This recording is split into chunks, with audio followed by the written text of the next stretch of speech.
नहीं होता है, ये लोग क्या करते थे अपने आगे लॉर्ड लगाते थे, ठीक है, नाम कुछ और होता था, अपने आगे लोग लॉर्ड करवाते, लॉर्ड मतलब भगवान होता है, तीनों लोग करवाते थे कि मुझे भगवान को, तो ऐसा लोग कहते थे, उपाधि एक तरह से हो गया। तो लॉर्ड बेसिकली नाम लॉर्ड नहीं है, ये लोग बस अपने लगवाते थे, हिंदुओं के से क्या करते थे, कहवाते थे कि मुझे लॉर्ड कहो, ठीक है, मेरे नाम के आगे।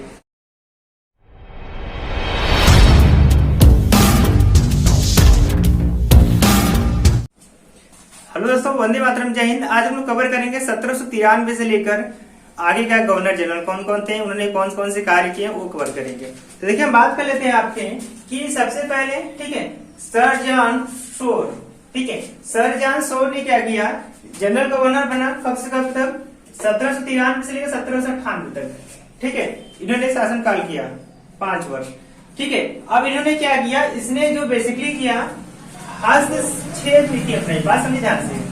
शोर ने कुछ खास काम नहीं किया, 1793 से 1798 5 साल का शासन किया, इसने क्या किया, हस्तक्षेप नीति अपनाया। अगर क्वेश्चन रस्सी से या कहीं से क्वेश्चन पूछा जाता है, बस यही पूछ देता है कि हस्तक्षेप नीति किसने अपनाई, तो सर जॉन शोर ने अपनाई, ठीक है, बस यही पूछा जाएगा। इसके बाद हम आगे बढ़ते हैं। अब इसके बाद हम बात करते हैं लॉर्ड वेलेस्ली की। ये सबसे इंपॉर्टेंट है कि लॉर्ड वेलेस्ली क्या थे, इन्होंने कौन कौन सी नीति अपनाई, कौन कौन से कार्य किए, ये आपको पढ़ना महत्वपूर्ण है। देखिए असली में काम क्या किया लॉर्ड ने ये कहा था कि लॉर्ड में बात करता, लॉर्ड कोई नाम नहीं होता है, ये लोग क्या करते थे अपने आगे लॉर्ड लगाते थे, ठीक है, नाम कुछ और होता था, अपने आगे लोग लॉर्ड करवाते, लॉर्ड मतलब भगवान होता है, तीनों लोग करवाते थे कि मुझे भगवान को, तो ऐसा लोग कहते थे, उपाधि एक तरह से हो गया। तो लॉर्ड बेसिकली नाम लॉर्ड नहीं है, ये लोग बस अपने लगवाते थे, हिंदुओं के से क्या करते थे, कहवाते थे कि मुझे लॉर्ड कहो, ठीक है, मेरे नाम के आगे। तो बेसिकली इनका जो मेन नाम था वो था आपका वेलेस्ली, ठीक है। तो हम लोग बात कर रहे थे कि इनका नाम लॉर्ड नहीं होता है, लॉर्ड हिंदुओं से लॉर्ड कहवाते थे कि ना, ठीक है, तो मुझे लॉर्ड कहो, मुझे भगवान कहो, तो लेकिन इसका जो नाम था लॉर्ड नहीं था, बस लोग अपने आगे लॉर्ड लगाते थे। तो हम लोग कभी भी बात करेंगे तो अगर लॉर्ड हम बात करेंगे तो आप लोग समझ जाइए कि लॉर्ड इनका नाम नहीं था, बस लगवाते थे।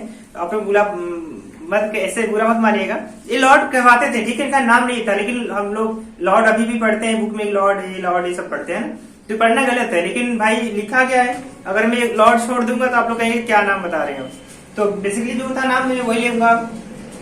तो बात करते हैं हम लोग लॉर्ड वेलेस्ली की, इसने शासन किया, ठीक है, लॉर्ड वेलेस्ली ने शासन किया 1798 से लेकर 1805 तक, ठीक है, इसने 7 साल तक शासन किया। अब हम बात कर लेते हैं इसने क्या क्या काम किया। तो इसने कार्य किया, पहला कार्य किया कि सहायक संधि शुरू की। देखिए ये सबसे बड़ी बात है इस पॉइंट में, इसने क्या किया, बिना लड़ाई झगड़ा के, बिना मारपीट के, बिना किसी गाली वाली दिए, इसने बस क्या किया, सहायक संधि किया, मतलब मिलाव जुलाव किया। कौन कौन से मिलाव जुलाव किया, तो पहला इसने किया हैदराबाद, तो हैदराबाद को अपने मिला लिया, कब मिलाया, 1798 में, 1798 में हैदराबाद से संधि हुई थी इससे, अंग्रेजों से। फिर इसके बाद मैसूर में संधि हुई थी, 1799 में संधि हुई थी।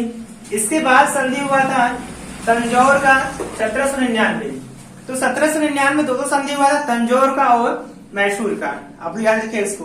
फिर इसके बाद अवध की संधि कब हुई थी, 1801 में हुई थी। फिर आपका पेशवा की संधि कब हुआ था, 1801, तो 1801 पेशवा, 1801 में अवध की संधि दोनों हुई, दोनों 5 में बढ़ता था। फिर आपका जोधपुर, फिर बेसिकली जोधपुर का संधि भी हुआ था, जयपुर का और भरतपुर का, और भी बहुत सारे राज्य थे जिनका संधि इसने कार्य किया। तो सबसे बड़ी संधि किसने करवाया था, तो लॉर्ड वेलेस्ली ने कराया था, ठीक है। हालांकि यहाँ से संधि का शुरू नहीं हुआ था, इससे पहले भी संधि बहुत लोग करवा चुके थे, लेकिन इसने कौन कौन संधियां कराया, कौन कौन से महत्वपूर्ण संधि इसने किया, वो हमने आपके यहाँ पे नाम दिया है। तो पहला आपका हैदराबाद है, फिर मैसूर, फिर तंजौर, अवध, फिर आपका पेशवा, जोधपुर, जयपुर और भरतपुर, ऐसे बहुत सारे राज्यों का इन्होंने संधि करवाया था। फिर हम बात कर लेते हैं कि इसने और कौन से काम किए। इसने कार्य किया 1800 ईस्वी में कलकत्ता में नागरिक सेवा भर्ती के लिए एक विद्यालय की स्थापना किया।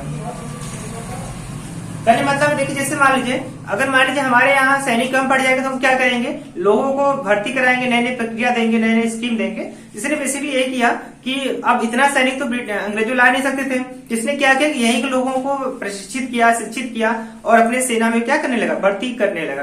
तो बेसिकली ये इसके लिए प्लस पॉइंट था कि बाहर से लोग ले जाना नहीं पड़ेगा, यहाँ पे जो भी लोग थे कम वेतन में, कम पैसे में काम करते थे, उनके लिए बेनिफिट था, ठीक है। तो उनको बस क्या था, उनको बस बेनिफिट चाहिए, चाहे काम यहाँ के लोग करे चाहे वहां काम करे, ठीक है। तो बेसिकली होता भी था कि यहाँ के लोगों को सीधे डी ग्रेड की नौकरी ही दी जाती थी, या फिर A grade, B grade, C grade की नौकरी नहीं दी जाती थी, ठीक है। कहने मतलब सिर्फ यहाँ के लोगों को मजदूर की नौकरी दी जाती थी, ठीक है। मजदूर मतलब है कि बस डी ग्रेड की। अगर सी ग्रेड का देंगे तो सी ग्रेड में क्या करेंगे, सब लोग अपना दिमाग लगाएंगे। तो डी ग्रेड में बेसिकली क्या होता है कि लोग मजदूर होते हैं, बस क्या करेंगे, लोगों का कहना मानेंगे, जो कहेंगे ए ग्रेड की व्यक्ति, बी ग्रेड की व्यक्ति, सी ग्रेड की व्यक्ति, उनका कहना मानेंगे, ठीक है। इसलिए उनको डी ग्रेड की दी जाती थी, क्योंकि वो डी ग्रेड का घटी डी ग्रेड को उनको देंगे तो उनके पास जो सोचने की क्षमता क्या होगा, न के बराबर होगा। अगर उनको हम बी ग्रेड की नौकरी देते हैं तो वो अधिकारी बन जाएंगे, तो लोग अपने हिसाब से लोग सोचेंगे, अपने हिसाब से लोग शासन करेंगे। उन्हें क्या करते, इसीलिए उनको बस डी ग्रेड की नौकरी ही दी जाती थी कि बस वो क्या करें, लेबर बने रहे, लेबर बन के काम करें, अपना डिसीजन न ले, ठीक है। दूसरा भी उनको डिसीजन दे, वो अपना खुद के डिसीजन न ले, इसलिए उनको क्या करते थे, लोग डी ग्रेड की नौकरी प्रोवाइड कर देते हैं, ठीक है। बेसिकली बस यही बात था कि डी ग्रेड की नौकरी बस इसलिए दे देते हैं कि बस वो क्या कर सके, उनका काम कर सके, अपना काम ना करें, बस मैं हम जो कहूँ वो मेरा काम कर दे, बस वही तक उनका सीमित था। तो वो आपका डी ग्रेड का नौकरी थी। इसके बाद इसने क्या किया कि इसने आपको बताया गया था 1800 में कलकत्ता नागरिक सेवा भर्ती प्रशिक्षित, ठीक है, प्रशिक्षित क्या किया, फोर्ट विलियम कॉलेज की स्थापना किया, ठीक है। फोर्ट विलियम कॉलेज की क्या किया, इसने स्थापना किया। और सबसे बड़ी बात यह था कि यह बंगाल का शेर कहता था अपने आपको।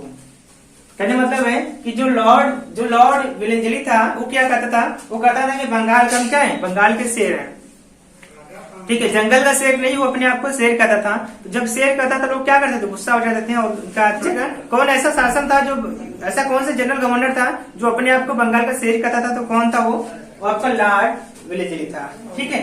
फिर इसके बाद क्या होता है कि लॉर्ड कॉर्न जो होता है फिर वापस आता है, और यह दूसरी बार, और इसका दूसरी बार क्या होता है, जनरल गवर्नर बनता है, ठीक है। कब बनता है, 1805 में, ठीक है। तो ज्यादा देर तक नहीं रह पाता है, 1805 में दूसरी बार जनरल गवर्नर बनता है, तो उसकी मृत्यु जल्दी ही हो जाती है। फिर इसके बाद क्या होता है, आते हैं सर जॉन वार्ले, ठीक है। सर जॉन वार्ले कब आते हैं, 1805 से लेकर 1807 तक रहते हैं, ठीक है, बस 2 साल।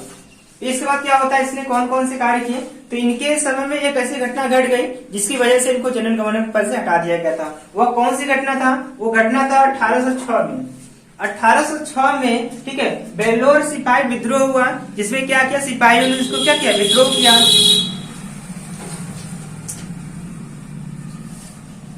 ठीक है। तो सर जॉन वार्ले जब आए थे 1805-1807 में, तो 1806 में एक ऐसी घटना घट गई, सैनिक विद्रोह, जिसके कारण क्या हुआ, इनको इसके पद से, जनरल गवर्नर पद से क्या कर दिया, ब्रिटिश शासन ने हटा दिया। इसके बाद आप बात आती है लॉर्ड मिंटो प्रथम, ये बहुत इंपॉर्टेंट है, लॉर्ड मिंटो प्रथम। दूती भी इसके बाद आएंगे, उसको भी हम देखेंगे बाद में। पहले बेसिकली हम ये देख लेते हैं कि लॉर्ड मिंटो प्रथम कौन थे। देखिए, लॉर्ड मिंटो प्रथम के अनुशासन जो शासन था जनरल गवर्नर का 1807 से लेकर 1813 तक चला। इसने क्या किया, इसने यह किया कि इसने भी संधि का नीति अपनाया। इसने क्या किया कि जो रणजीत सिंह थे और अंग्रेजों के बीच, रणजीत सिंह और अंग्रेजों के बीच इसमें अप्रैल 1809 अमृतसर की संधि हुई, ठीक है। बात संधि ध्यान से कि लॉर्ड मिंटो जो प्रथम था, इसने भी संधि नीति अपनाई। क्या किया इसने, रणजीत सिंह जो वहां के राजा थे और अंग्रेजों ने उनके बीच क्या किया, संधि किया अप्रैल 1809 ईस्वी में। कहाँ किया था, अमृतसर की संधि किया था। फिर इसके बाद मेन काम ये भी आता है, किसी एग्जाम पूछा जाता है SSC में कि समय चार्ट एक्ट कब पारित हुआ। ये भी क्वेश्चन भी आता है, एग्जाम में आया क्वेश्चन है, ठीक है। तो समय चार्ट एक्ट कब पारित हुआ, ये क्वेश्चन पूछा गया है, ठीक है। तो समय चार्ट एक्ट जो होता 1813 में पास हुआ था, किसके शासनकाल में पास हुआ था, तो लॉर्ड मिंटो प्रथम। तो लॉर्ड मिंटो प्रथम के समय चार्ट क्या हुआ, एक्ट पारित हुआ था 1813 में। ये भी क्वेश्चन काफी इंपॉर्टेंट है, ये भी पूछा गया क्वेश्चन है कि समय चार्ट एक्ट कब पारित हुआ, तो 1813 में पारित हुआ। किसके शासनकाल में प्राप्त हुआ, तो लॉर्ड मिंटो प्रथम के, ठीक है, शासनकाल में पारित हुआ। फिर ठीक है, फिर इसके बाद हम लोग आगे पढ़ेंगे। इसके बाद जो भी जनरल गवर्नर रहेगा उसको हम कवर आगे करेंगे नेक्स्ट वीडियो में, ठीक है, नेक्स्ट पार्ट में। तब फिर मिलते हैं नेक्स्ट दिन, तब तक के लिए जय हिंद।